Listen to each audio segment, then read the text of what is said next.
ও পল্টুদা, আজকের আড্ডা মারতে বেরোবে না? না রে ভাই, আজ যাব না, একটু ফ্যামিলি প্রবলেম চলছে। আমার ফ্যামিলি প্রবলেম শুনলে তবে তুমি কি করবে?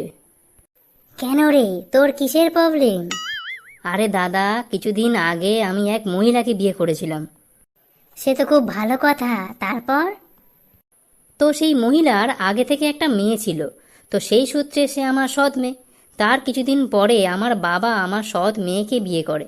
সেই সূত্রে আমার সৎ মেয়ে হয়ে যায় আমার সৎ মা। আমি আমার বাবার শ্বশুর, আর আমার স্ত্রী নিজের শ্বশুরের শাশুড়ি। তার কিছুদিন পরে আমার সৎ মেয়ের একটা ছেলে হয়। সেই সূত্রে সেই ছেলেটি আমার ভাই, কারণ সে আমার বাবার ছেলে। আর যেহেতু সেই ছেলেটি আমার স্ত্রীর মেয়ের ছেলে, সেই সূত্রে আমার স্ত্রী সেই ছেলেটির দিদিমা, আর আমি আমার ভাইয়ের দাদু। তো এই অবধি ঠিক ছিল, মোটামুটি লোককে আমি বলে বোঝাতে পারছিলাম। কিন্তু এবার যেটা হলো, তার কিছুদিন পরে আমার আর আমার স্ত্রীর একটা ছেলে হয়। তো এখন আমার ছেলের দিদি মানে আমার সৎ মেয়ে, সে এখন আমার ছেলের ঠাকুমা। আমার ছেলে এখন আমার বাবার শালা। আমি আমার নিজের বাবার ভাগ্নে। আমার স্ত্রীর নাতি নিজের দিদিমার দেওর। আমার মেয়ের ছেলে নিজের মায়ের কাকা। আর হতবাকা আমি হয়ে গেছি এখন আমার নিজের দাদু।